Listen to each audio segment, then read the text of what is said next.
Sir భారత్కు Trump అండగా ఉంటానని చెప్పి ఇప్పుడు సడన్గా 100% టారిఫ్ అనేది విధించడం జరిగింది.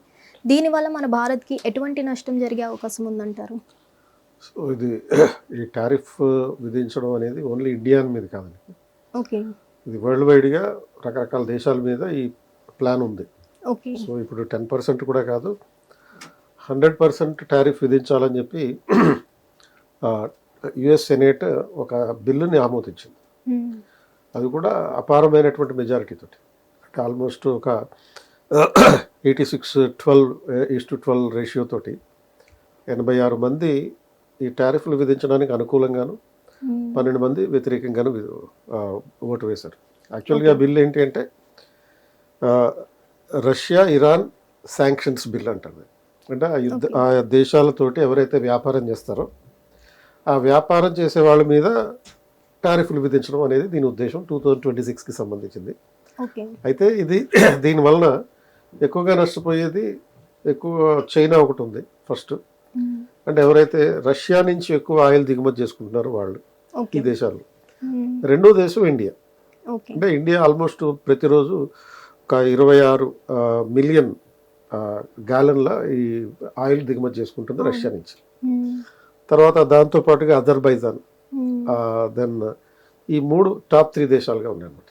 సో ఈ రష్యా నుంచి ఆయిల్ ఇంపోర్ట్ చేసుకునే దేశాలు. ఒక ఓవరాల్గా చూస్తే ఈ టారిఫ్లు అత్యధికంగా పడేటటువంటి దేశాలు ఈ ఇండియా, చైనా ఫస్ట్, తర్వాత ఇండియా, స్లోవేనియా, అజర్బైజాన్, ఈ తర్వాత బ్రెజిల్ కూడా ఉంటుందన్నమాట. సో ఇటువంటి దేశాలన్నింటి నేపథ్యంలో, అంటే ఇవి కాకుండా ఇతర దేశాలు కూడా ఆల్మోస్ట్ ఈ బిల్లు వల్ల సుమారుగా 60 దేశాలు ప్రభావితం అయ్యే అవకాశం. అయితే ఇది ఇప్పటికిప్పుడు అమల్లోకి రాదు. ఇప్పుడు యాక్చువల్గా జనవరిలో ట్రంప్ ఏం చెప్పాడు, మీరు కనుక రష్యా నుంచి ఆయిల్ దిగుమతి చేసుకోవడం ఆపకపోతే వెంటనే మీ మీద టారిఫ్లు విధిస్తాం 100%, 200% అట్లా చెప్పారు. ఒక సందర్భంలో అయితే 500 కూడా అన్నారు, 500% టారిఫ్లు అని కూడా అన్నారు. అండ్ తర్వాత నెక్స్ట్ ఫిబ్రవరికి వచ్చేటప్పటికి ఏమైంది, ఇండియా అమెరికా ట్రేడ్ డీల్ కుదిరింది. సో ఆ ట్రేడ్ డీల్ వల్ల ఈ టారిఫ్లు తగ్గుతాయనేటటువంటి ఒక ప్రతిపాదన వచ్చింది. అండ్ మళ్ళీ గత 2 రోజుల క్రితం ఏం జరిగింది, ఒక 10% టారిఫ్లు ఇంపోజ్ చేస్తా అన్నారు. ఎందుకంటే మధ్యలో అమెరికా సుప్రీంకోర్టు జోక్యం చేసుకోవడం, అధ్యక్షుడికి తన ఇష్టం వచ్చిన విధంగా టారిఫ్లు విధించే అధికారం లేదని చెప్పడం. మరి ఆ నేపథ్యంలో ఒక 1984 చట్టాన్ని ఉపయోగించుకుని టారిఫ్ 10%కి పరిమితం చేయడం జరిగింది. సో ఇప్పుడు మళ్ళీ అమెరికా అధ్యక్షుడు ప్రతిపాదనలకు అనుగుణంగా సెనేట్లో ఈ బిల్లు ప్రతిపాదనలోకి వచ్చింది. అండ్ ఈ బిల్లు ఇంప్లిమెంటేషన్ కావాలంటే ఇంకో 4 నెలలు పడుతుంది, ఇమీడియట్లోకి రాదు. ఇంకో 4 నెలలు అంటే అరౌండ్ ఇప్పుడు సపోజ్ జూలై 28న బిల్లు ఆమోదించబడింది సెనేట్లో. దీని తర్వాత మళ్ళీ హౌస్ ఆఫ్ రిప్రజెంటేటివ్స్ అని ఉంటుంది, అంటే దిగువ సభ అనమాట. ఇండియాలో లోక్సభ లాగా హౌస్ ఆఫ్ రిప్రజెంటేటివ్. ఆ బిల్లు అక్కడికి వెళ్ళి అక్కడ అప్రూవల్ పొందడానికి ఒక 3 months పడే అవకాశం ఉంది. అక్కడ చర్చించి మళ్ళీ దాన్ని ఆమోదించడానికి, అంటే ఆగస్టు, సెప్టెంబర్, అక్టోబర్ వరకు వెళ్ళిపోయే ఛాన్స్ ఉంది. ఆ హౌస్ ఆఫ్ రిప్రజెంటేటివ్స్ కూడా అప్రూవ్ చేసిన తర్వాత అప్పుడు మళ్ళీ అమెరికా అధ్యక్షుడు దాన్ని రాటిఫై చేయాలి. సో ఇంత ప్రొసీజర్ ఉంది. ఇమీడియట్గా ఈ బిల్లు వల్ల ఇండియా మీద ఏదో ప్రభావం పడిపోతుంది అనేటటువంటి పరిస్థితి లేదు. ఈ మధ్యలో ట్రేడ్ డీల్ కూడా వ్యవహారాలు, దానికి సంబంధించిన చర్చలు కూడా జరుగుతున్నాయి. అంటే ఇక్కడ ఇష్యూ ఏమొస్తుందంటే చాలామంది ఈ విషయాన్ని అమెరికన్ ఫారెన్ పాలసీని, ట్రేడ్ పాలసీని, శాంక్షన్స్ పాలసీని ఇంటిగ్రేట్ చేసి చూడడం జరుగుతుంది. ఈ 3 కూడా చర్చల్లో వేరువేరుగా చూడాల్సినటువంటి. అండ్ ఇమీడియట్గా ఇండియా మీద దీనివల్ల ఎటువంటి ప్రభావం ఉండదు. ప్రభావం ఉంటే ఇండియా ఎగుమతులు అమెరికాలో కాస్ట్లీ అవుతాయి. అంటే ఇండియాకి అమెరికాకి సుమారుగా ఒక $130 బిలియన్ వ్యాపారం జరుగుతుంది. ఈ $130 బిలియన్ ఇండియా నుంచి అమెరికాకి వెళ్ళే ఎగుమతులే ఎక్కువ, అమెరికా నుంచి ఇండియాకి తెచ్చుకునే ఎగుమతులు తక్కువ. అంటే ఆల్మోస్ట్ ఒక $86 బిలియన్ వరకు ఇండియన్ ఎక్స్పోర్ట్స్ ఎక్కువ ఉంటాయి. సో మిగతా మాత్రమే అమెరికా నుంచి ఇండియాకి తెచ్చుకునేటటువంటి వస్తువులు. ఇప్పుడు సపోజ్ ఇండియా అమెరికా నుంచి అలాగో డిఫెన్స్ ప్రొడక్షన్ ఇంపోర్ట్ చేసుకుంటుంది, దాన్ని మించి డిఫెన్స్ ప్రొడక్ట్స్ ఇండియా అమెరికాకి ఎగుమతి చేస్తుంది. ఈ వస్తువులు ఈ డిఫెన్స్ మీద జరిగేటటువంటి ఎక్స్పోర్ట్స్ కానీ, లేకపోతే ఇప్పుడు సపోజ్ ఆంధ్రప్రదేశ్లో కోస్టల్ తీరం ఎక్కువ ఉంది కనుక చేపలు పడతారు, తర్వాత రొయ్యలు పడతారు. ఈ రొయ్యల ఎగుమతులు ఎక్కువ ఉన్నాయి అమెరికాకి. ఆ రొయ్యల ఎగుమతులు అమెరికాలో కాస్ట్లీ అయ్యే అవకాశం ఉంది. ఎందుకంటే ఇప్పుడు సపోజ్ రొయ్యల్ని అమెరికాలో ₹1000 కొంటున్నారు అనుకోండి, దాని మీద ఒక 10% ఎక్స్ట్రా ట్యాక్స్ వేస్తారు. లేకపోతే ఇది అప్ టు 100% వరకు విధించే అవకాశం. అంటే 10% వేస్తేనేమో 1100 అవుతుంది. సపోజ్ ఈ సెనేట్ అమెరికా అధ్యక్షుడికి ఇచ్చినటువంటి డిస్క్రిషనరీ పవర్స్ కారణంగా 100% ఇంపోజ్ చేశారనుకోండి, అది 2000 అవుతుంది. సో సపోజ్ ఇప్పుడు ఇదే రొయ్యల్ని ఏ సౌత్ ఆఫ్రికా నుంచో అమెరికా వాళ్ళు కొనుక్కుంటున్నారు, వాళ్ళకి 1000 రూపాయలకి అమ్ముతున్నారు, వాళ్ళ మీద ఓన్లీ 10% ట్యాక్స్ ఉంది. అప్పుడు సౌత్ ఆఫ్రికా నుంచి దిగుమతి చేసుకునే రొయ్యల మీద 1100 ఉంటుంది. ఇండియా నుంచి 100% కనుక టారిఫ్ ఇంపోజ్ చేస్తే దిగుమతి చేసేటటువంటి రొయ్యల్ని అక్కడ 2000 రూపాయలు కొనుక్కోవాలి. అప్పుడు న్యాచురల్గా ఏమవుతుంది, లోకల్గా ఉండే కస్టమర్స్ సౌత్ ఆఫ్రికా ఎగుమతి చేసే రొయ్యల్ని కొనుక్కుంటారు, ఇండియా నుంచి ఎగుమతి అయ్యేటటువంటి రొయ్యలు తగ్గిపోతాయి. అప్పుడు ఏమవుతుందంటే ఇండియా నుంచి వెళ్ళేటటువంటి ఇలాంటి కొన్ని ప్రొడక్ట్స్ ఎగుమతులు తగ్గిపోయే ప్రమాదం ఉంది. అంటే డిఫెన్స్ ప్రొడక్షన్ కానీ, షింప్స్ అంటే రొయ్యలు కానీ, ఇవి తగ్గిపోతాయి. And at the same time ఇక్కడ డిస్క్రిషన్ ఉంది. ఈ డిస్క్రిషన్ అంటే ఏంటి, అన్ని వస్తువుల మీద ఇలా టారిఫ్లు విధించకపోవచ్చు. ఇప్పుడు సపోజ్ ఫార్మస్యూటికల్స్ ఉన్నాయి, ఈ ఫార్మస్యూటికల్స్ని కంపల్సరీగా అమెరికాలో కొనుక్కోవాలి, ఇండియా నుంచి ఎగుమతి అయ్యే ఫార్మస్యూటికల్స్. అంటే మనకి ఇప్పుడు జనరిక్ మెడిసిన్ మీద ఎక్కువగా టారిఫ్ వేసే లాగా ప్రకటించడం జరుగుతుంది. సో దీనివల్ల మన భారతదేశంలో ఉన్న ఫార్మా మీద ఎటువంటి నష్టం జరిగే అవకాశం ఉందంటే, అది ఒకవేళ సపోజ్ ఈ జనరిక్ మెడిసిన్స్ మీద కనుక అమెరికాలో టారిఫ్లు విధించడం జరగదు యాక్చువల్గా. ఒకవేళ విధించారనుకోండి, విధిస్తే మాత్రం ఇండియా నుంచి ఎగుమతి అయ్యేటటువంటి జనరిక్ మెడిసిన్స్ కాస్ట్ అక్కడ లోకల్గా పెరుగుతుంది.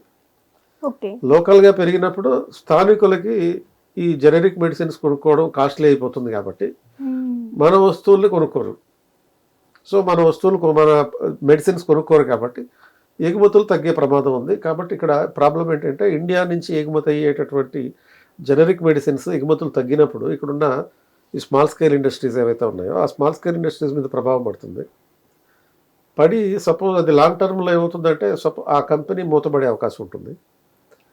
కంపెనీ మూతపడితే అందులో పనిచేసే ఉద్యోగాలు పోతాయి, ఆదాయం రాదు, ఇన్ఫ్లేషన్ ఇంకా డబుల్ పెరిగేటటువంటి పరిస్థితులు ఉంటాయి, రిసెషన్ వచ్చేటటువంటి ఛాన్సెస్ కూడా ఉంటాయి. సో అట్లా ఓవరాల్గా టారిఫ్లు పెంచితే ఇండియాకి ఎంత నష్టమో ఈక్వల్గా అమెరికాలో ఉన్నటువంటి కన్జ్యూమర్స్ కూడా అంతే నష్టం. సో ఇప్పటిదాకా చీప్గా కొనుక్కుంటున్నాడు మెడిసిన్స్, భవిష్యత్తులో ఆ మెడిసిన్ కాస్ట్ పెరిగిపోతుంది ఈ టారిఫ్ల కారణంగా. కాబట్టి అది చాలా బ్యాక్లాష్ అయ్యే అవకాశం కూడా ఉంది, అమెరికాలో బ్యాక్లాష్ అయ్యే అవకాశం ఉంది. కనుక దీని విషయంలో కొన్ని మార్పులు వచ్చే అవకాశం కూడా మనం కొట్టిపారేయలేం. సార్ మరి ఇండియాతో పాటు అమెరికాలో కూడా అంతే నష్టం జరిగే అవకాశం ఉన్నప్పుడు ఎందుకు ట్రంప్ ఆలోచించట్లేదు అంటారు? ట్రంప్ ఏంటంటే ఇప్పుడు దాకా చెప్పినటువంటి చాలా మాటలు చెప్పారు ఆయన అధికారంలోకి వచ్చినప్పటి నుంచి ఇప్పటిదాకా. యాక్చువల్గా ఏది ఇంప్లిమెంట్ కాలే, ఏ టారిఫ్లు ఇంప్లిమెంట్ కాలే, ఏ దేశం మీద విధించే టారిఫ్లు ఇంప్లిమెంట్ కాలే. ఆయన అర్ధరాత్రి 12 గంటలకు 1 గంటకు ఒక ట్వీట్ చేయడం జరుగుతూ ఉంటుంది. ఆ ట్వీట్ ఆధారంగా ఒక కాంట్రవర్సీ క్రియేట్ చేయడం, తద్వారా మార్కెట్లో మార్పులు తీసుకురావడం, ఈ మాత్రమే జరుగుతున్నాయి తప్ప యాక్చువల్గా అయితే పూర్తి స్థాయిలో ఇండియా మీద ఎప్పుడు కూడా టారిఫ్లు ఎగ్జిక్యూట్ కాలేదు, అమలు చేయలేదు. అండ్ ఇప్పుడు కూడా మరీ అంత భారీ ఎత్తున టారిఫ్లు విధించేసి భారతదేశంతో ట్రేడ్ డీల్ కుదుర్చుకునేటటువంటి పరిస్థితులు తెచ్చుకుంటాడని అయితే చెప్పలేము. అసలు అమెరికాకి ఇరాన్కి మధ్య ఈ వార్ అనేది ఎప్పుడు ఆగే అవకాశం ఉందంటారు సార్? సో ఇది అమెరికా ఇరాన్ వార్ అనేది ఇరాన్ కాంప్రమైజ్ అయితే ఆగుతుంది, ఇరాన్ కాంప్రమైజ్ అయ్యే పరిస్థితుల్లో ఇరాన్. ఇప్పుడు ఏంటి రెండోది ఏంటి, ఇక రెండో ఆప్షన్ ఏంటి, అమెరికా కాంప్రమైజ్ కావాలి. బట్ అమెరికన్ పాలసీ దానికి అనుకూలంగా లేదు. అమెరికన్ పాలసీ ఏంటి, మళ్ళీ అమెరికాని తిరిగి గొప్ప దేశంగా మార్చడం. ఒక యుద్ధంలో అమెరికా కాంప్రమైజ్ అయింది అంటే గొప్పతనం పోయినట్టే కదా. అంటే ఆల్రెడీ అమెరికా ఇప్పుడు చాలా కాలంగా గొప్ప దేశం కాదు కాబట్టి ఏం చేస్తున్నారు వాళ్ళు, మేక్ అమెరికా గ్రేట్ అగైన్ అంటున్నారు, మళ్ళీ గొప్ప దేశంగా మారుద్దాం అని చెప్పి. అంటే ప్రస్తుతం కానట్టే కదా. కాబట్టి ఆ ప్రాసెస్లో అమెరికాని గొప్ప దేశంగా చేద్దాం అనేటటువంటి ఒక వర్గం ఏదైతే ఉందో వాళ్ళ నుంచి వ్యతిరేకత వచ్చే అవకాశం, పొలిటికల్గా బ్యాక్లాష్ ఇచ్చే అవకాశం ఉంది. ప్రస్తుతానికి అమెరికా ఓన్లీ మిలిటరీ పరంగా మాత్రమే, సైనిక పరంగా మాత్రమే ఒక గ్రేట్ దేశంగా పరిగణించవచ్చు. అది కూడా ఓన్లీ ఆయుధాలు ఉన్నంత వరకు మాత్రమే. బట్ రెండో ఆస్పెక్ట్ ఏంటంటే ఎకనామిక్గా అది అంత గ్రేట్ కంట్రీ కాదు ప్రస్తుతం ఉన్నటువంటి పరిస్థితులు. వెపన్స్ వరకు ఉన్నాయి, ప్రస్తుతానికి వాడగలిగినంత వెపన్స్ ఉన్నాయి. అండ్ హార్డ్వేర్ ఉంది, మిలిటరీ హార్డ్వేర్ ఉంది. ఈ మిలిటరీ హార్డ్వేర్ కనుక అది కంప్లీట్ అయిపోతే, స్కేర్సిటీ ఏర్పడిందంటే, మిలిటరీ విషయంలో కూడా అమెరికా గొప్ప దేశం కాదు. ఆల్రెడీ అమెరికన్స్లో ఉన్నటువంటి డిసాటిస్ఫాక్షన్ ఏంటంటే, మేము కట్టిన పన్నుల్ని తీసుకెళ్ళి అమెరికా అధ్యక్షులు ఎక్కడెక్కడో యుద్ధాల కోసం ఖర్చు పెడుతున్నారు. కాబట్టి దానివల్ల మాకు రావాల్సినటువంటి ప్రయోజనాలు, సంక్షేమ ప్రయోజనాలు మాకు రావట్లేదు అనేది వాళ్ళు చాలా బాధలో ఉన్నారు అట్లా. అండ్ ఈ మేక్ అమెరికా గ్రేట్ అగైన్ అనేటటువంటి ఒక నినాదంతో తాత్కాలికంగా అమెరికా అధ్యక్షుడు గెలిచిపోయాడు, కానీ దీన్ని మళ్ళీ పునరాలోచించుకునేటటువంటి పరిస్థితులు ఉంటాయి లోకల్గా. కాబట్టి ఈ అమెరికా కనుక కాంప్రమైజ్ అయ్యేటటువంటి పరిస్థితి వస్తే మళ్ళీ ఆ మేక్ అమెరికా గ్రేట్ అగైన్ అనేటటువంటి నినాదానికి తూట్లు పొడిచినట్టు అవుతుంది. అమెరికా ఎప్పుడు కూడా ఒక దోపిడీ చేసే దేశం.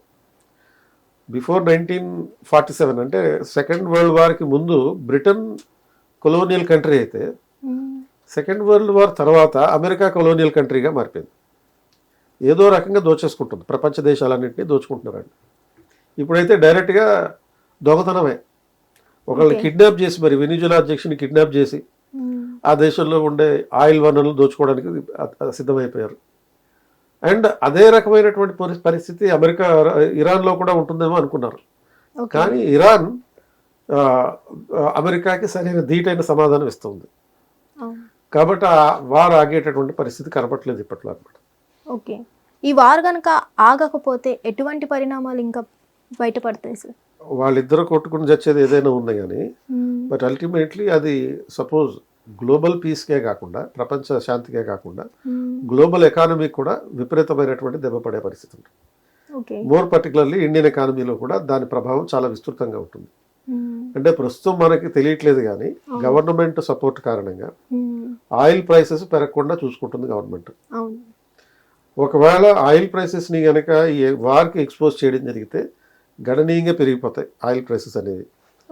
సో దానివల్ల ఏమవుతుందంటే, మనం ఒక తాగే ఛాయ్ కాడి నుంచి, తినే సమోసా కాడి నుంచి ప్రతి వస్తువు యొక్క ధర పెరిగిపోతుంది. ఇప్పుడు ఫర్ ఇన్స్టెన్స్ ఈ రీసెంట్గా 3 రూపాయలు పెంచారు పెట్రోల్ ధర. లీటర్కి 3 రూపాయలు పెట్రోల్ ధర పెంచడంతో ఏమైంది, ఓవరాల్గా అన్ని డైలీ ఎసెన్షియల్ కమాడిటీస్ వస్తువుల యొక్క ధరలు పెరిగిపోయాయి. ఇప్పుడు రోడ్ మీద ఒక బండి మీద ఇడ్లీలు అమ్ముతారు. ఈ 3 రూపాయలు పెంచక ముందు ఒక ప్లేట్ ఇడ్లీ 40 రూపాయలు ఉండేది, ఇప్పుడు దాని ధర 50 నుంచి 60 రూపాయలు అయింది. అండ్ అదేవిధంగా ఓన్లీ రోడ్ మీద ఉండేవి ఇడ్లీలే కాదు, ఒక 5 స్టార్ హోటల్లో ఉండే ఇడ్లీల ధర గతంలో 250 రూపాయలు ఉండేది, ఇప్పుడు దాని ధర 350 రూపాయలు చేశారు. అంటే ప్రపోర్షనల్గా అన్ని వస్తువుల ధరలు అలా పెరిగిపోతున్నాయి. పెరిగిపోయినప్పుడు జరిగేదాన్ని ఇన్ఫ్లేషన్ అంట. సో ఆ ఇన్ఫ్లేషన్ అనేది కేవలం ఇరాన్కి మాత్రమే పరిమితం కాదు, హార్మూస్ జలసంధికి మాత్రమే పరిమితం కాదు, ఆర్ అమెరికాకి మాత్రమే పరిమితం కాదు, ప్రపంచవ్యాప్తంగా దీని ఇంపాక్ట్ ఉంటుంది అనమాట. హిట్ టీవీ యాప్, ఇందులో short news, live news, entertainment shows, movies, digital magazines తో పాటు మీ జిల్లా వార్తలను కూడా ఫ్రీగా చూడొచ్చు. ఇంకెందుకు ఆలస్యం, వెంటనే హిట్ టీవీ యాప్ ని డౌన్లోడ్ చేసుకుని ఫ్రీగా ఎంటర్టైన్మెంట్ పొందండి. Hit TV app. Hit TV app. Please download hit TV app. Hit TV app ని ఫ్రీగా డౌన్లోడ్ చేసుకుని ఎంజాయ్ చేయండి. మీకు నచ్చిన ఎంటర్టైన్మెంట్ కోసం హిట్ టీవీ యాప్ ని ఫ్రీగా డౌన్లోడ్ చేసుకుని ఎంజాయ్ చేయండి. హిట్ టీవీ యాప్ ని డౌన్లోడ్ చేసుకుని ఆస్వాదించండి, ఆశీర్వదించండి. ఇంతమంది సెలబ్రిటీలు హిట్ టీవీ యాప్ ని డౌన్లోడ్ చేసుకోండి అని చెప్తున్నారంటే ఎంత మంచి యాప్ ఆలోచించండి. అమెరికా అమెరికా అమెరికా అమెరికాలో చదవాలనుకునే వాళ్ళకి విశ్వసనీయమైన పేరు మన శౌర్య కన్సల్టెన్సీ. UK లో 1 year masters. UK లో 1 year masters. 2 years work permit up to 5 years visa. Contact Saurya Consultancy. Contact 89851 89851.